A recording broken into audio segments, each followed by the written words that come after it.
안녕하세요. 개혁지 신학대학원에서 씨름하고 계실 여러분. 네, 안녕하세요. 아마 지금 책상 위에 프란시스 투레틴, 헤르만 바빙크, 또 루이스 벌코프 같은 거장들의 두꺼운 조직 신학 책들이 쌓여 있겠죠? 생각만 해도 어깨가 무거워지네요. 그쵸.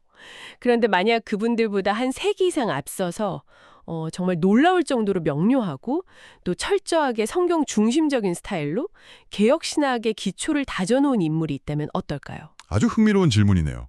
오늘은 그 숨겨진 기초를 발굴하는 뭐랄까 일종의 신학적 고고학 탐사를 떠나보려고 합니다. 오늘 저희가 파헤쳐볼 유물이 바로 1600년에 출간된 윌리엄 퍼킨스의 황금사슬 발췌본입니다. 아, 황금사슬. 네, 이게 웨스트민스터 신앙고백서가 나오기 거의 반세기 전의 문서거든요. 와, 생각보다 훨씬 오래전이네요. 그래서 후대에 아주 정교한 신앙고백서가 있기 전에 개혁주의 교리가 어떤 식으로 체계화되고 있었는지 그 원형을 생생하게 엿볼 수 있는 아주 중요한 자료라고 할 수 있죠. 맞아요. 이 자료를 보면 진짜 매력적인 게 복잡한 해설 대신에 그냥 퍼킨스 자신의 목소리로 교리적 진술, 그리고 그 근거 성경 구절, 이걸 바로바로 제시하거든요. 꼭 주석 달린 신앙고백서 같은 느낌이죠? 딱 그 느낌이에요.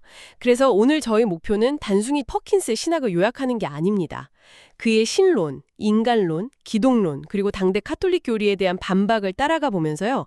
이 400년 전의 통찰이 오늘 여러분의 신학 공부와 미래 목회에 어떤 날카로운 질문과 해답을 던져주는지 한번 깊이 파고 들어가 보겠습니다. 좋습니다.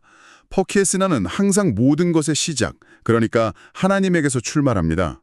그의 신학체계는 신론에서 시작해서 인간의 창조와 타락, 그리고 그리스도를 통한 구원, 마지막으로 구원받은 자의 삶인 율법 순종으로 이어지는 아주 고전적인 흐름을 따르고 있죠. 그럼 가장 근본적인 질문부터 시작해보죠. 하나님은 누구신가? 퍼킨스는 자연의 질서나 인간의 양심 같은 8가지 증거를 제시하는데 제가 정말 흥미롭게 본 지점은 하나님의 전능하심에 대한 설명이었어요. 아, 그 부분이죠. 네. 우리는 보통 전능하다고 하면 그냥 무엇이든 할 수 있다 이렇게 생각하잖아요. 그렇죠. 보통은 그렇게 생각하죠. 그런데 퍼킨스는 하나님이 할 수 없는 것들이 있다고 딱 잘라 말합니다. 예를 들면 거짓말하거나 스스로를 파괴하거나 모순을 만드는 것 같은 것들이요. 바로 그 지점이 핵심입니다. 이건 우리가 가진 전능함에 대한 통념을 완전히 뒤집는 거예요. 어떻게 뒤집는다는 거죠? 퍼킨스에게 하나님의 능력은 뭐랄까 변덕스럽게 아무거나 할 수 있는 그런 힘이 아닙니다. 오히려 자신의 완벽하게 선하고 진실한 본성과 절대적으로 일치하는 능력인 거죠. 아하, 그래서 하나님이 거짓말을 못하시는 것은 그분의 능력이 부족해서가 아니라 그분의 진실하심이라는 본성이 너무나 완벽하고 강력하기 때문이라는 겁니다. 와, 이건 능력의 한계가 아니라 오히려 능력의 궁극적인 표현인 셈이죠. 와, 그렇게 생각하니까 개념 자체가 완전히 달라지네요. 전능함이 자위적인 힘이 아니라 완벽한 자기 일관성이라니. 맞습니다. 그런데 여기서 저 도발적인 주장으로 나아가더라고요. 하나님의 뜻에 관한 부분인데 퍼킨스는 하나님이 악을 허용하신다고 말하면서 그 이유가 악이 존재하는 것이 선하기 때문이라고 해요. 이 말은 자칫하면 엄청난 오해를 살 수 있잖아요. 그렇죠. 악 자체가 선하다는 뜻으로 들릴 수도 있고요. 네, 바로 그거요. 맞습니다. 굉장히 도발적이지만 퍼킨스의 논리는 아주 치밀합니다. 그가 말하는 건 악 자체가 선하다는 게 절대 아니죠. 그럼 뭔가요? 오히려 하나님께서는 자신의 더 크고 선한 목적, 예를 들어 당신의 정의와 자비를 드러내시고 또 인간의 구원을 이루시는 등의 목적을 위해서 악의 존재를 그분의 주권적인 계획 안에서 허용하신다는 뜻입니다. 이건 후대의 신정론, 그러니까 왜 선하신 하나님이 세상에 악을 내버려 두시는가라는 질문에 대한 아주 중요한 신학적 단초를 제공하는 부분이에요. 결코 쉬운 문제는 아니지만요. 네. 퍼킨스는 하나님의 주권이라는 대원칙 위에서 이 문제를 정면으로 다루고 있는 거죠. 그 완벽하고 주권적인 하나님이 창조하신 인간. 포킨스는 타락 이전의 인간이 의와 참된 거룩함 속에서 완전한 지혜를 가지고 있었다. 이렇게 묘사하잖아요. 네. 그런데 여기서 또 질문이 생겨요. 그렇게 완벽하게 창조되었다면 도대체 왜 어떻게 타락하게 된 걸까요? 퍼킨스는 그 과정을 거의 외과 수술하듯이 4단계로 아주 정밀하게 분석합니다. 4단계요? 네. 첫째, 하나님은 인간을 선하지만 변할 수 있는 존재로 만드셨다는 거예요. 불변하는 선은 오직 하나님께만 속한 속성이니까요. 아, 그렇죠. 둘째, 그 순종을 시험하셨죠. 그리고 여기가 가장 논쟁적이고 흥미로운 세 번째 단계입니다. 세 번째 단계가 뭔데요? 하나님께서 그 시험의 순간에 인간이 스스로 설 수 있도록 새로운 은혜를 더하지 않으시고 의로운 이유로 그들을 내버려 두셨다는 겁니다. 잠깐만요. 내버려 두셨다니 그게 결국 하나님이 죄를 조장하신 거라는 비판을 받을 수 있지 않나요? 바로 그 점이죠. 퍼킨스는 그 아슬아슬한 경계를 어떻게 넘어갑니까? 정말 날카로운 질문입니다. 바로 그 지점이 퍼킨스가 걷는 신학적 외줄타기죠. 그는 이걸 지팡이 비유로 설명해요. 지팡이 비유요? 네. 지팡이를 세워두고 손을 놓으면 저절로 쓰러지잖아요. 그렇죠. 손이 지팡이를 밀어서 넘어뜨린 거 아니죠. 그냥 지지해주던 것을 멈췄을 뿐입니다. 마찬가지로 하나님이 인간을 죄로 밀어넣으신 게 아니라 타락할 수 있는 가능성을 가진 존재가 스스로 설 수 있는지 시험하시기 위해 붙들고 있던 은혜의 손길을 잠시 거두셨다는 겁니다. 아, 그래서 마지막 네 번째 단계에서 인간은 스스로 넘어진다는 거죠. 와, 이렇게 해서 죄의 책임은 전적으로 인간에게 있으면서도 모든 과정은 하나님의 주권적인 허용 아래 있었다는 논리를 세우는 겁니다. 와, 정말 정교하네요. 이 타락의 결과가 단순히 선악과 하나 따먹은 실수가 아니라는 점도 분명히 하죠. 맞습니다. 인간 본성 전체가 부패했다는 전적 부패 교리로 이어지니까요. 이건 마치 컴퓨터 운영체제 전체가 바이러스에 감염된 것과 비슷하다는 생각이 들어요. 아, 그거 아주 적절한 비유네요. 특정 프로그램 하나만 고치는 걸로는 해결이 안 되고 시스템 전체가 오염돼서 외부에서 완전히 새로운 운영체제를 설치해야만 하는 상황 말이죠. 네, 맞습니다.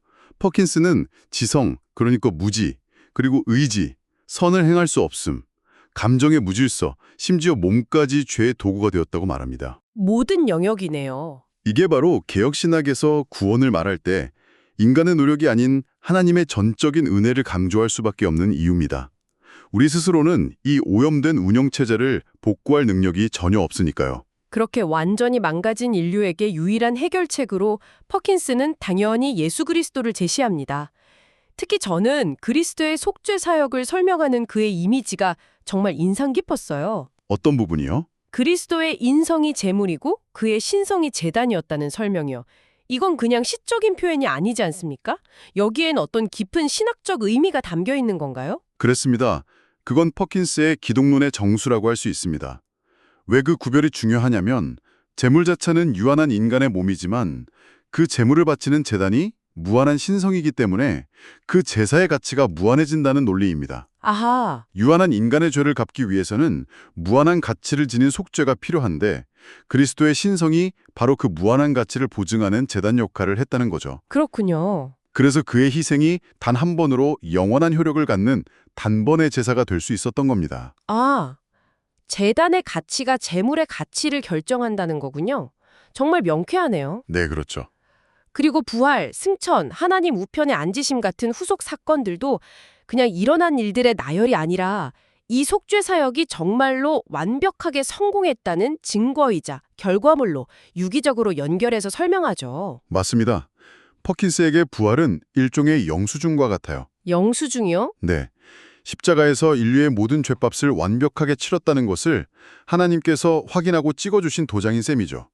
만약 단 하나의 죄라도 해결되지 않았다면 그리스도는 여전히 죽음의 권세 아래 있었을 테니까요. 와, 승천과 통치는 그 승리의 결과를 지금도 온 우주에 적용하고 계시다는 선포고요.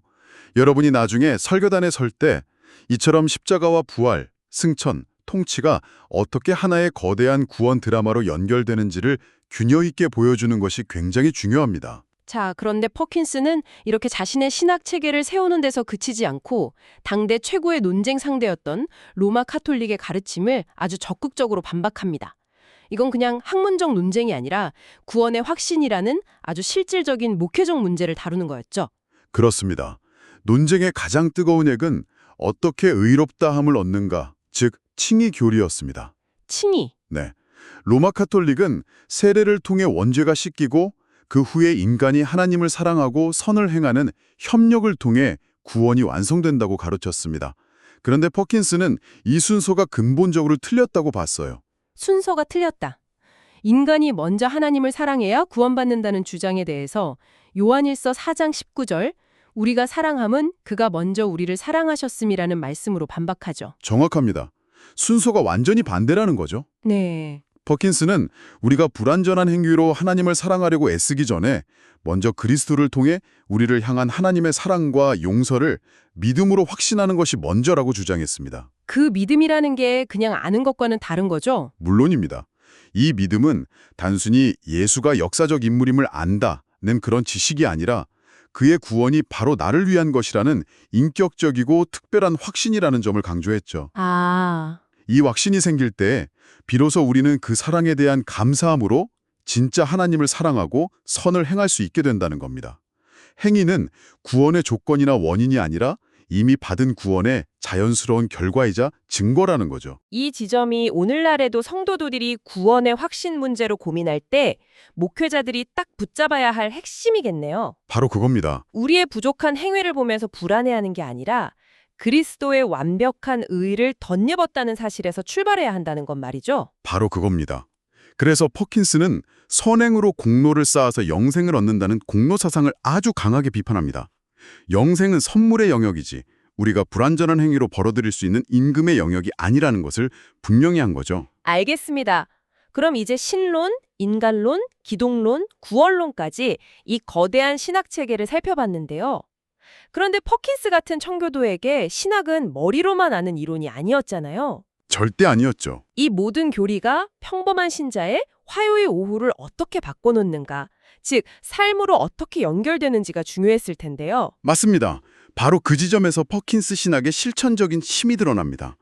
그에게 교리와 삶을 이어주는 다리는 바로 율법, 특히 십계명이었습니다. 율법이요? 네, 많은 사람들이 오해하는 것과 달리 퍼킨스에게 율법은 구원을 얻기 위한 수단이 절대 아니었어요. 오히려 이미 은혜로 구원받은 신자가 어떻게 하면 나를 구원하신 하나님을 기쁘시게 하는 삶을 살 수 있을까? 이 질문에 답을 주는 삶의 내비게이션, 즉 제3의 용도로 율법을 사용한 거죠. 아, 율법이 더 이상 정죄의 채찍이 아니라 감사의 이정표가 된다는 거군요. 정확합니다. 그래서 퍼킨스는 십계명을 단순히 10분의 1을 하지 말라는 소극적인 금지 목록으로 보지 않았습니다. 모든 금지 명령에는 그에 상응하는 적극적인 의무가 포함되어 있다고 가르쳤죠. 적극적인 의무요? 예를 들면 어떤 거죠? 예를 들어 살인하지 말라는 계명은 단순히 사람을 죽이지 않으면 되는 게 아니라 이웃의 생명을 보호하고 존중하기 위해 적극적으로 노력해야 할 의무까지 포함한다는 겁니다. 아, 단음하지 말라는 것도 단순히 행동의 문제가 아니라 생각과 말과 행동에 있어서 순결을 적극적으로 추구해야 한다는 의미로 확장되는 거죠. 와, 그렇게 해석하니까 율법의 적용 범위가 어마어마하게 넓어지네요. 그렇죠. 단순히 겉으로 드러나는 행동만이 아니라 마음의 동기와 내면의 상태까지 다루게 되니까요. 이건 오늘날 목회 상담 현장에서도 정말 중요한 통찰인 것 같습니다. 맞습니다. 사람들의 문제를 피상적인 행동 교정으로만 다룰 게 아니라 그 마음의 중심을 하나님께로 향하게 하는 것의 중요성을 보여주네요. 그렇습니다. 퍼킨스에게 신학은 삶의 모든 영역을 하나님의 말씀 아래서 재해석하는 작업이었습니다. 하나님의 주권에 대한 교리는 우리가 고난을 만났을 때 어떻게 반영해야 하는지를 가르쳐주고 인간의 전적 부패 교리는 우리를 겸손하게 만들죠. 네, 그리고 그리스도의 속죄 교리는 우리에게 흔들리지 않는 구원의 확신을 주고 십계명은 그 확신 위에서 우리가 매일 어떻게 살아가야 할지를 구체적으로 안내하는 겁니다. 이 모든 것이 하나의 거대한 황금 사슬처럼 연결되어 있었던 겁니다. 모델 윌리엄 퍼킨스의 황금 사슬을 통해 400년 전 개혁 신학의 단단한 기초를 함께 파헤쳐 보았습니다. 하나님의 절대적 주권과 완전하심, 인간의 전적 부패와 무능력, 오직 그리스도를 통한 완벽한 구원, 그리고 믿음으로 얻는 칭의와 감사함으로 따르는 삶의 원리까지 정말 명료하면서도 깊이가 느껴지는 시간이었습니다. 마지막으로 신학생인 여러분에게 두 가지 질문을 던지며 마무리하고 싶습니다. 네. 첫째, 퍼킨스는 신자가 자신의 선택받았음을 확신할 수 있으며 또 확신해야 한다고 단호하게 말합니다. 그는 그 근거를 성령의 내적인 증거와 삶의 열매에서 찾았죠. 오늘날처럼 수많은 이론과 복잡한 담론 속에서 어쩌면 신학을 공부할수록 더 희미해지기 쉬운 이 단순하지만 깊은 구원의 확신을 여러분 개인의 삶과 앞으로의 사역 현장에서는 어떻게 살아내고 또 어떻게 전하시겠습니까? 그리고 또 하나의 질문은 이것입니다. 퍼킨스처럼 모든 교리의 기초를 성경 본문에서 직접 캐내고 그것으로 논증하고 삶에 적용하려는 이 치열한 신학적 자세가 오늘날 우리에게는 어떤 도전을 주고 있을까요? 어쩌면 가장 최신의 신학 이론을 좇기 전에 우리에게 먼저 필요한 것은 퍼킨스와 같은 성경에 대한 깊고 정직한 씨름이 아닐까 한번 깊이 성찰해 보시는 것은 어떨까요?